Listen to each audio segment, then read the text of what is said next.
மாற்றி வாசிச்சிட்டிங்களா? 21:5 வாசிங்க. சிங்காசனத்தின் மேல் வீற்றிருக்கவர், இதோ நான் சகலத்தையும் புதிதாக்குகிறேன். ஆண்டவர் இந்த 1ஆம் தேதி காலைவில்லை 8ஆம் மாதத்திலே ஆண்டவர் தருகிற வாக்குத்தத்தம், சிங்காசனத்தில் ஆளுகிறவர் உங்களுக்கும் எனக்கும் சொல்லுகிற காரியம், இதோ நான் சகலத்தையும் புதிதாக்குகிறேன். ஆமேன்னு சொல்லுங்கள். ஒரு முறை கண்களை மூடி வசனத்தில் கையை வச்சு, ஆண்டவரே இந்த புதிய மாதத்தில் நீங்கள் தருகிற வாக்குத்தத்தத்துக்காய் ஸ்தோத்திரம். இயேசுவின் நாமத்தினாலே இந்த வாக்குத்தத்தங்கள் எங்களுடைய வாழ்க்கையில், எங்களுடைய குடும்பத்தில், எங்களுடைய தனிப்பட்ட வாழ்க்கையில், என்னுடைய தனிப்பட்ட வாழ்க்கையில் ஆண்டவரே நிறைவேறுவதற்கு என்னை நான் ஒப்பு கொடுக்கிறேன். இந்த வாக்குத்தத்தம் முழுமையாய் நிறைவேற கர்த்தர் உதவி செய்யுங்க இயேசுவின் நாமத்தினாலே. ஆண்டவரே இந்த வாக்குத்தத்தத்தின் ஆசீர்வாதங்களை நாங்கள் முழுமையாய் சுதந்திரிக்க கர்த்தர் உதவி செய்யுங்க. எங்கள் கரத்தில் உங்கள் கரத்தில் எங்களை ஒப்பு கொடுக்குறோம். ஆண்டவருக்கு மகிமை உண்டாவதாக. இயேசுவின் நாமத்தில் பிதாவே, ஆமேன் ஆமேன். இதோ சகலத்தையும் நான் புதிதாக்குகிறேன். ஆமேன் சொல்லுங்கள்.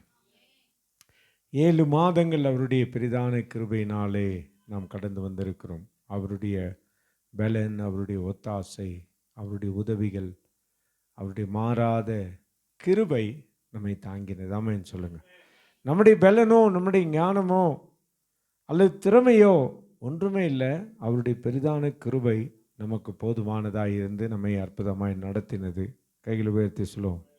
பலவிதமான அற்புத அடையாளங்களை நமக்கு செய்தார். நாம் எண்ணி முடியாத, நாம் யோசிக்க முடியாத காரியங்களை, கிரகிக்க முடியாத காரியங்களை அவர் செய்தவர். இந்த காலவேளை நமக்கு வாக்குத்தத்தமாய் சொல்லுகிறார், இதோ நான் சகலத்தையும் புதிதாக்குகிறேன். ஆமேன் சொல்லுங்க. ஹல்லேலூயா.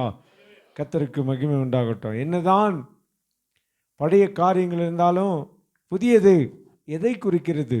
புதிய காரியம் எதை குறிக்கிறது? புதியதை குறித்து நாம் என்ன நினைக்கிறோம்? எத்தனை தான் பெண்கள் எவ்வளோ வஸ்திரம் வச்சிருந்தாலும் ஒரு புது வஸ்திரம் வரும்போது ஒரு மிகப்பெரிய சந்தோஷம். ஆமேன்னு சொல்லுங்கள். எத்தனை தான் பழையதாக இருந்தாலும் ஒரு பழைய கார் வாங்கினா கூட நமக்கு அது என்னது? புதுசு. நமக்கு புதுசு ஆண்டவர் தந்தார் அப்படின்னு சொல்லி நமக்கு அது பலர் பயன்படுத்தியிருக்காங்க. செகண்ட் ஹேண்டு 2-3 பேர் பயன்படுத்துகிறாங்க. ஆனால் உங்களுக்கு எனக்கு எது? அது புதிய கார் அப்படின்னு நம்ம சொல்லுகிறோம். ஒரு வீடு வாங்குகிறோம். வீடு வாங்குவது அது நமக்கு அது புது வீடு வாங்கியிருக்கோம். அந்த வீட்டை நம்ம விரும்புகிறபடி ஏதோ சின்ன சின்ன வேலைகளை செய்து அது திறப்பு விழா செய்யும்போது வீடு திறப்பு விழா செய்கிறோம். அதற்கு முன்னதாகவே திறப்பு விழா செஞ்சுருக்கு. முன்னதாக இருந்த ஓனர் திறப்பு விழா செஞ்சுருக்காங்க. அதனால் நம்ம விடுறதில்லை. அது என்ன செய்கிறோம்? புதிதாக இருக்கிறபடினால அதை திறப்பு விழா செய்கிறோம். அது எதை குறிக்கிறது? சந்தோஷத்தின் அடையாளமாய் காண்பிக்கப்படுகிறது. ஆமேன்னு சொல்லுங்க. ஒரு சந்தோஷத்தின் அடையாளத்தை வெளிப்படுத்துகிற, புதிதாக நாம் எதை வாங்குகிறோமோ, என்னதான் பழையது நம்மிடத்தில் இருந்தாலும், விலை மதிக்க முடியாது இருந்தாலும், புதியது ஒன்றை வாங்கும்போது நாம் சந்தோஷப்படுகிறோம். சந்தோஷத்தின் அடையாளத்தை வெளிப்படுத்துகிறவர்களாய் இருக்கிறோம். ஆண்டவர் நாமம் மகிமைப்படுவதாக. அப்போ இந்த காலை வெள்ளை அருமையான கர்த்தருடைய பிள்ளைகளே, இன்னும் சொல்லப்போனால் 10 பிள்ளைகளை பெற்றெடுத்த தாய்மார்கள் இப்போ யாரும் அப்படி பெற்றுக்கொள்வது கிடையாது இல்லையா? இப்போ யாரும் எத்தனை பிள்ளைங்கன்னா 10 பிள்ளைங்க அப்படின்னு நம்ம பிள்ளைங்க சொல்ல முடியாது இல்லையா? என்னோடு கூட பிறந்தவர்கள் 8 பேர் அப்படின்னு சொல்லலாம். எங்கள் அம்மா என்ன சொல்லலாம், நிறைய பிள்ளைகளை பெற்றெடுத்தாங்க அப்படின்னு சொல்லலாம். இங்கே இருக்கிற தாய்மார்கள், இங்கே நம்முடைய தாய்மார்கள் அப்படி நிறைய பிள்ளைகளை பெற்றெடுத்திருக்காங்க. அப்படி நிறைய பிள்ளைகளை பெற்றெடுத்தோம். இன்னொரு பிள்ளையை பெற்றெடுக்கும் போது பலவிதமான வேதனைகள், கஷ்டம், அந்த பிள்ளையை மெயின்டைன் பண்ணுறது கஷ்டம். அப்படி இருந்தாலும் இல்லை, பிள்ளை பிறக்கிற நேரத்திலே அந்த வேதனை அதிகமாக ஒரு மரண வேதனையாக இருந்தாலும் பிள்ளை பெற்ற உடனே அந்த 9-10 பிள்ளைகளை காட்டிலும் இந்த பிள்ளையினுடைய காரியம் அவங்களுடைய வாழ்க்கையில் பெரிய சந்தோஷத்தை ஏற்படுத்துகிறது. ஆமேன்னு சொல்லுங்கள். ஐயோ, உயிரே எடுத்துருச்சு, இந்த பிள்ளைய முகத்தில் முழிக்க மாட்டேன், இந்த பிள்ளைய அந்த கொண்டு போயிருங்க, எனக்கு பெரிய வேதனை ஏற்பட்டுச்சுன்னு எந்த தாயும் சொல்ல போகிறதில்ல. அந்த தாய் மாத்திரமல்ல, அந்த தகப்பன், அந்த குடும்பமே ஒரு சந்தோஷத்துக்கு அடையாளமாய் நடத்தப்படுகிறது. ஆமென் சொல்லுங்க. கர்த்தர் சொல்லுகிறார், இந்த காலை வேளையிலே இதோ சகலத்தையும் நான் புதிதாக்குவேன், அதனால இந்த நாட்களிலே நீங்கள் சந்தோஷப்படுகிறவர்களாய் முதலாவது உங்களுடைய வாழ்க்கையிலே சந்தோஷத்தை ஏற்படுத்துகிற காரியம் உண்டாகும் என்று கர்த்தருடைய ஆவியானவர் நம்மோடு கூட சொல்லுகிறார். ஆமென் சொல்லுங்க. ஆண்டவர் நாமம் மகிமைப்படுவதாக. பாருங்க, நெகேமியாவின் புஸ்தகம் 8ஆம் அதிகாரம் அதன் 12ஆம் வசனத்தை நீங்கள் வாசிப்பிடலாம். நெகேமியாவின் புஸ்தகம் 8ஆம் அதிகாரம் அதன் 12ஆம் வசனத்தை வாசிப்பிடல. வாசிங்க, கர்த்தருக்கு மகிமை உண்டாக. வாசிங்க, நெகேமியா 8:12. அப்பொழுது ஜனங்கள் எல்லாரும் தங்களுக்கு அறிவிக்கப்பட்ட வார்த்தைகளை உணர்ந்து புசித்து குடிக்கவும் பங்குகளை அனுப்பவும் மிகுந்த சந்தோஷம் கொண்டாடவும் போனார்கள். இந்த நெகேமியாவின் புஸ்தகம் ஆரம்பிக்கும் போதே எப்படி ஆரம்பிக்கிறது என்றால், ஒரு துக்ககரமான, ஒரு துயரமான செய்தியோடு கூட தான் ஆரம்பிக்கிறது. இந்த நெகேமியாவின் புஸ்தகத்தை நீங்கள் முதல் வசனத்தை வாசிச்சிங்கன்னா, நான் சூசான் அரண்மனையில் இருந்தேன், 1ஆம் அதிகாரம் முதல் வசனத்தை வாசிங்க. நெகேமியாவின் புஸ்தகம் பலவிதமான இடிபாடுகள், பலவிதமான சூழ்நிலைகள் அங்கே இருப்பதை பாருங்கள். வாசிங்க 1-2 வசனங்கள்.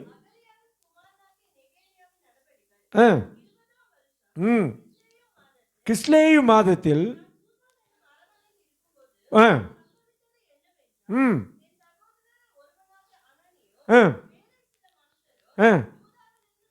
பாருங்க, அவன் அரண்மனையிலே வாழ்ந்தாலும் அவன் செய்தி கேட்டபோது அவனுடைய வாழ்க்கை துக்ககரமாய் மாறுகிறது. ஒரு வேதனை, ஒரு நெருக்கமான சூழல். அவன் சொல்லுகிறான், நான் அழுது சில நாளாய் துக்கித்து அப்படின்னு பல காரியங்களை அங்கே சொல்லப்படுகிறது. உடனே ராஜாவுக்கு முன்பாக துக்கமுகமாக இருக்கிறான். நமக்கு தெரிஞ்ச சம்பவம் தான். அதற்கு முன்பாக ராஜாவினால் அனுப்பப்படுகிறதை நாம் பார்க்கிறோம். ஆனால் அருமையான கர்த்தருடைய பிள்ளைகளே, எதற்காக அனுப்பப்படுகிறான்? அவனுடைய எருசலேம் தேசம் எங்கும் அவர்களுடைய பிதாக்களுடைய கல்லறை இடிக்கப்பட்டு, இடிக்கப்பட்டு அலங்கோலமாய் கிடக்கிறது. எங்கு பார்த்தாலும் அலங்கோலம். யார் வேண்டுமானாலும் உள்ளே வெளியே போகலாம் என்கிறதான நிலைமையிலே அங்கே அந்த எருசலேம் நகரம் காணப்பட்டது.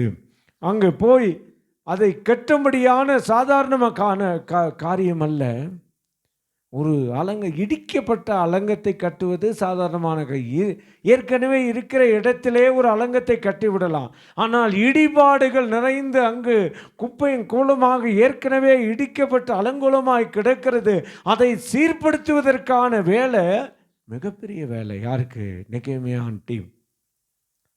சாதாரணமாக ஒரு காரியத்தை சொன்னால் 10 பேர் 10 காரியமாக சொன்னால், பாஸ்ட்டு சொன்னாலே பாஸ்ட்டுக்கு ஐடியா சொல்கிற நிறைய புத்திசாலிகள் நம்ம இருக்கிறோம். நிறைய பேர் இது இல்லை, இது அப்படி, அது இப்படி, அது அப்படின்னு சொல்கிற காரியங்கள் இருக்குது. அதெல்லாம் அப்படி இல்லை, டக்குன்னு நான் சொல்லுவோம். நெகேமியாவுடைய வாழ்க்கையில் அன்னைக்கு எத்தனையோ ஆலோசனை, எத்தனையோ காரியங்கள் அவங்க சொல்லிக்கலாம். இதெல்லாம் நடக்காதியா, இதெல்லாம் போகாதியா, இதெல்லாம் ஆகாதியா, எப்படி கட்ட முடியும்? கட்ட முடியுமா? உதவி கிடைக்குமா? பாசிட்டிவான வார்த்தைகளை சொல்வதை காட்டிலும் நெகட்டிவாக சொல்லுகிறவங்க நம்ம அநேக பேர் இன்றைக்கி இருக்கிறோம். இது இப்படி இருந்தா, அது எப்படி இருந்தா அப்படின்னு சொல்லி மாற்று கருத்துக்கள். கடந்த ஆண்டில் ஒரு கூட்டத்தை நடத்தும்படியாக மிகப்பெரிய பிரபலமான ஒரு ஊழியக்காரர் நம்மிடத்தில் கேட்டபோது, எல்லாம் ஓகே, டேட்டெல்லாம் ஃபிக்ஸ் பண்ணியாச்சு, இந்த கூட்டம் நடத்துகிறோம், எல்லா செலவுகளும் அவங்க நடத்துக்கிறாங்க, போதகர்கள் ஐக்கியமாக எல்லாம் சேர்ந்து நடத்திடுவோம் அப்படின்னு சொல்லி, கடைசியில் ஒரே ஒரு சின்ன மைனஸ் பாயிண்ட் என்னென்னா, அன்றைக்கி கால சூழ்நிலை எப்படி இருக்கும், மழை வந்தால் என்ன செய்யுது பார்த்து செய்யுங்க. அந்த ஒரு வார்த்தை அந்த கூட்டமே நடத்த முடியாத போயிடுச்சு. மறுபடியும் அவர்கிட்ட நல்ல கால சூழ்நிலை இருக்கும்போது டேட்டு கேட்டால் டேட்டு இல்லை. நெகேமியாவுடைய காலங்களிலே விசுவாசிகளாக இல்லை. கிட்டத்தட்ட நீண்ட 70 ஆண்டுகள் அவர்கள் எங்கே அடிமைத்தனத்தில் இருக்கிறாங்க. அவங்களுடைய விசுவாசம்லாம் மறந்து போச்சு. அவங்க ஆலயத்தை குறித்து, தங்களுடைய சொந்த தேசத்தை குறித்து தரிசனம் எல்லாமே முற்றிலுமாய் மாறி போய்விட்டது. இந்த நேரத்திலே நெகேமியா சொல்லுகிறான், நம்ம ஆலங்கத்தை கட்ட வேண்டும் என்கிறதான நிலை. கடினமான சூழல், கடினமான நேரங்கள். ஆனால் வசனம் சொல்லுகிறது, 7ஆம் அதிகாரம் முதல் வசனம் சொல்லுகிறது, நாங்கள் ஆலங்கத்தை கட்டி முடித்த போது. வசனம் வாசிப்பீர்கள்? வாசிக்குமா? 7. அலங்கம் கட்டி முடிந்து ஆலங்கம் கட்டி முடித்து கதவுகள் போடப்பட்டு கதவுகள் போடப்பட்டு வாசல் காவலாளரையும் பாடகரையும் லேவியரையும் ஏற்படுத்தின பின்பு நான் என் சகோதரனாகிய போதும். அப்போ இங்கே இந்த 1ஆம் அதிகாரத்திலிருந்து 6 அதிகாரங்கள், பெரிய போராட்டங்கள், பெரிய பிரச்சனைகள், எத்தனையோ சன்பல்லாத்து, தொபியா, இன்னொன்று என்னது கேரேசா, ஏதோ ஒரு பேர், அவனெல்லாம் என்ன செஞ்சாங்க? அவங்களுடைய வேலையை தடை செஞ்சாங்க. ஏற்கனவே சோர்வில் இருக்கிற ஜனங்கள், ஏற்கனவே விடாய்த்து போயிருக்கிற ஜனங்கள், ஏற்கனவே பிரச்சனையோடு இருக்கிற ஜனங்கள், எப்பா சொந்த தேசத்துக்கு போனால் போதும், அலங்கம் கட்டுதெல்லாம் பிறகு பார்த்து கொள்ளலாம், ஃபஸ்ட்டு வீட்டை கட்டி அங்கே குடியிருப்போம் அப்படின்ற நிலைமையில் பேசுகிற ஜனங்களுக்கு மத்தியிலே அங்கே அலங்கம் கட்டி முடிக்கப்பட்டது. இது எதை குறிக்கிறது என்றால், ஆண்டவர் அங்கே புதிய காரியத்தை செய்தார். பழைய இடிஞ்சு போன அலங்கங்கள், அலங்கோலமான நிலைகள், அலங்கோலமான சூழ்நிலைகள் எல்லாம் மாறின போது வசனம் சொல்லுகிறது, அங்கே ஜனங்கள் மிகுந்த சந்தோஷம் அடைந்தார்கள். அங்கிருந்ததான துக்கம் மாறினது. அவங்களுடைய பிரயாசம், அது நிமித்தமாக ஏற்பட்ட சோர்வுகள் எல்லாம் மாறி போனது. அதற்கு மேல் வசனம் 11ஆம் வசனம் சொல்லி 8:11 சொல்லுகிறது, அவர்கள் அழுதார்கள் என்று. வசனம் வாசிங்க. லேவியரும் ஜனங்களை எல்லாம் அமர்த்தி, அழாதிருங்கள், இந்த நாள் பரிசுத்தமான நாள். அழுது துக்கம் கொண்டாடி கொண்டிருந்தார்கள், அழுதார்கள் என்று சொல்லப்பட்டிருக்கிற மேல் வசனம். நேற்று வரைக்கும் அழுது கொண்டிருக்கிறவர்களாய் இருக்கலாம் கர்த்தருடைய பிள்ளைகளை. என்றைக்கு ஆண்டு சொல்ல, நான் புதிய காரியத்தை செய்வேன், உன்னுடைய அழுகை மாற்றுவேன், உன்னுடைய துக்கத்தை மாற்றுவேன், உன் துயரத்தை மாற்றுவேன். நேற்று வரைக்கும் அலங்கம் இடிக்கப்பட்ட அலங்கத்தோடு போராடி கொண்டிருக்கிறவர்களாய் நாம் இருக்கலாம். நேற்று வரைக்கும் அந்த நம்முடைய வாழ்க்கை பிரயாசத்தினுடைய பலன் இல்லாமல் இருக்கால். நேற்று வரைக்கும் எத்தனையோ சன்பல்லாத்து, தொபியாக்கள் நம்முடைய முன்னேற்றத்தை தடை செய்கிறவர்களாக இருந்திருக்கலாம். நேற்று வரைக்கும் அவர்கள் பல முறை நம்முடைய வேலைகளை சோர்வடைய பண்ணியிருக்கலாம். நம்முடைய பிரயாசங்களுக்குரிய பலனை கிடைக்காமல் அவர்கள் அபகரித்தவர்களாக இருக்கலாம் அவர்கள். ஆனால் இன்றைக்கு, நேற்று வரைக்கும் அவர்கள் அழுதார்கள், இன்றைக்கு ஒரு பண்டிகை, சந்தோஷம் மிகுந்த. அந்த 8ஆம் வசனம் மறுபடியும் 12ஆம் வசனம் வாசிக்குமா? மறுபடியும் அப்பொழுது ஜனங்கள் எல்லாரும் தங்களுக்கு அறிவிக்கப்பட்ட வார்த்தைகளை உணர்ந்து கொண்டபடியால், தங்களுக்கு அறிவிக்கப்பட்ட வார்த்தை உணர்ந்து கொண்டபடியால் புசித்து குடிக்கவும் பங்குகளை அனுப்பவும் மிகுந்த சந்தோஷம் உண்டாக முடியாது. கர்த்தர் இந்த காலை வேளை உங்களுக்கு எனக்கும் சொல்லுகிற சபைக்கு, சிட்டிஏஜி சபைக்கு, இந்த வார்த்தை கேட்குற ஒவ்வொருவருக்கும் சொல்லுகிற வார்த்தை, இதோ நான் சகலத்தையும் புதிதாக்குகிறேன். உன்னுடைய வாழ்க்கையில் இடிக்கப்பட்ட பகுதிகள் பல இருக்கலாம், உடைஞ்சு போன பகுதிகள் பல இருக்கலாம், உன்னுடைய உழைப்பெல்லாம் பிரயோஜனமற்று போய்விட்டதே என்று நினைக்கலாம். நீ எடுத்து செய்கிற காரியத்திலே உன்னை சோர்வு அடைய பண்ணுகிற, உன்னை தோல்வி பண்ணுகிற அநேக ஆலோசனைகள், தவறான ஆலோசனைகள் உன்னை மறுபடியும் எழும்பி நிற்க முடியாமல் செய்திருக்கலாம். ஆனால் கர்த்தருடைய ஆவியான இந்த காலையிலே உங்களோடு சொல்லுகிற காரியம், நான் புதிய காரியத்தை செய்தா உன்னுடைய எல்லைகள் சந்தோஷமுள்ள எல்லைகளாக மாறும். ஆமென் சொல்லுங்க. உன்னுடைய எல்லைகளிலே சந்தோஷம் உண்டாகும், ஆடல் பாடல் உண்டாகும். அங்கே சிறைச்சாலையில், அந்த சிறைவாசத்திலேருந்து 70 ஆண்டுகள் சிறைவாசத்திலேருந்து திரும்பி வந்த ஜனங்கள் வெறும் கையா எல்லாவற்றையும் இழந்து வந்தவர்கள். ஆனால் அந்த இடம் எப்படி மாறினது? அவர்கள் விருந்து சாலையாய் மாறினது. மற்றவர்களுக்கு கொடுக்க, பங்குகளை அனுப்ப, மற்றவர்களுக்கு உதவி செய்கிற, மற்றவர்களை தாங்குகிறவர்களாக கர்த்தர் மாற்றினார். ஆமென் சொல்லுங்க. இந்த புதிய மாதத்தில் கர்த்தர் சகலத்தையும் புதிதாக்குறேன். அதற்கு முன் அடையாளமாக முதலாவது உங்களுக்கு மிகுந்த சந்தோஷத்தை ஏற்படுத்துகிறதாய் மாறும். ஆமென் சொல்லுங்க. எப்படி புதிதாய் நாம் வாங்கும்போது அதற்கு பின்பாக பல கடன்கள் இருக்கலாம், ஆனால் ஒரு புதிய பொருளை வாங்கும்போது நமக்குள்ளாக ஒரு பெரிய சந்தோஷம். ஐயா, கனவுகள் நிறைவேறிற்று, நான் எப்படி இந்த கனவை நிறைவேற்றிட்டேன் அப்படின்னு சொல்லி நாம் எப்படி செய்கிறோம்? அதை ஒரு சந்தோஷமாக பலரை அழைச்சி அந்த சந்தோஷத்தை கொண்டாடுகிறவர்களாக இருக்கிறோம். அதே போல் இந்த காலையில் அருமையான கர்த்தருடைய பிள்ளைகளே, ஆண்டவர் உங்களுடைய கடந்து போன 7 மாதங்கள் நெருக்கங்களும், இடிக்கப்பட்ட உடைக்கப்பட்ட நிலைகள் தான் இருக்கிறது. அந்த அலங்கோலம், அந்த அலங்கம் இடிக்கப்பட்ட அலங்கோலமாக இருக்கிறது. யார் வேண்டுமானாலும் வரலாம், யார் வேண்டுமானாலும் போகலாம் என்கிறதான் நிலை இருக்கிறதா? கர்த்தர் உங்களுக்கு சந்தோஷத்தை ஏற்படுத்துவார். கர்த்தருடைய நாமம் மகிமைப்பட. இதோ நான் சகலத்தையும், உங்களுடைய எல்லைகளின் ஒவ்வொரு காரியத்தையும் ஆண்டு, அந்த பழைய அலங்கம்தான், ஆனால் அது புதிதாக்கப்பட்டது. அங்கே சந்தோஷம் கடந்து வந்தது, அங்கே விருந்துசாலையாக மாறினது, அலங்கோலங்கள் எல்லாம் மாறினது. டிஸ்கரேஜ்மெண்ட்டாக, தோல்விக்கு எதுவான வார்த்தைகள் பேசினவர்கள் அங்கே இல்லாமல் போய்விட்டார்கள். கர்த்தருடைய நாமத்துக்கு மகிமை. அவிதமாக இந்த புதிய மாதத்திலே நம்மை கர்த்தர் ஆசீர்வதிப்பாராக. கைகளை உயர்த்தி தலைகளை தாழ்த்தி நாம் ஜெபம் பண்ணுவோம். இந்த காலை வெள்ளை கர்த்தருடைய ஜனமே, இதோ நான் சகலத்தையும் புதிதாக்குகிறேன். உங்களுடைய வாழ்க்கையில் பழைய இன்னும் இந்த பழைய காரியங்களுடைய வாழ்க்கையில் இடிக்கப்பட்ட அலங்கங்கள் எனக்கு முன்பாக இருக்கிறது, அதை கட்ட வேண்டும் என்று நினைக்கிறேன். எத்தனையோ பிரயாசப்பட்டு என்னால் முடியவில்லையே என்று நினைக்கிறீங்களா? கர்த்தர் உங்களுக்கு முன்பாக இருக்கிற காரியத்தை புதிதாக்குவார். உங்களுடைய எண்ணங்களை புதிதாக்குவார், உங்களுடைய விசுவாசத்தை புதிதாக்குவார், உங்களுடைய வேலைகளிலே புதிய காரியங்களை செய்வார், உங்கள் குடும்பத்திலே புதிய காரியங்களை செய்வார், உங்களுடைய எல்லைகளிலே, உங்களுடைய குடும்ப சூழ்நிலை ஆண்டவர் புதிய காரியங்களை செய்வார். எல்லா பழைய காரியங்கள் மாறும். எப்படிப்பட்ட புதிய காரியம்? அங்கே விருந்துண்ணுகிற, அங்கே பங்குகளை அனுப்பத்தக்கதாக புசித்து குடித்து திருப்தி அடைந்து மகிழ்ச்சியாய் சந்தோஷமாய் இருக்கத்தக்கதான சூழலை கர்த்தர் ஏற்படுத்துவார். இந்த 8ஆம் மாதம் நமக்கு ஆசீர்வாதமாக இருப்பதாக. நமக்கு முன்பாக இருக்கிற சவால்களை தாண்டி, நமக்கு முன்பாக இருக்கிற எதிர்வல்லங்களை தாண்டி, இந்த அதிகாரம் அந்த நெகேமியாவின் புஸ்தகத்தை ஆரம்பிக்கும் போது அழுகையும் புலம்பலும் உபவாசமும் துக்கமும் என்று ஆரம்பித்திருந்தாலும் அந்த புத்தகம் முடியும் பொழுது மிகுந்த சந்தோஷத்தை ஏற்படுத்துகிற ஒரு சம்பவத்தை, ஒரு சரித்திர சம்பவத்தை அங்கே நாம் பார்க்கிறோம். நெகேமியா ஒரு சரித்திர நாயகனாக அங்கே காணப்படுகிறான். மற்றவர்கள் வெறும் இடத்திலே கட்டினார்கள், ஆனால் நெகேமியாவோ இடிக்கப்பட்ட இடத்திலே, அலங்கோலமாக இருந்த இடத்திலே அவன் எல்லா அலங்கோலத்தை மாற்றி கட்டுவதற்கான சூழ்நிலையை ஆண்டவர் ஏற்படுத்தினார். இந்த காலையிலே நம்முடைய வாழ்க்கையில் அவிதமான காரியத்தை செய்வார்.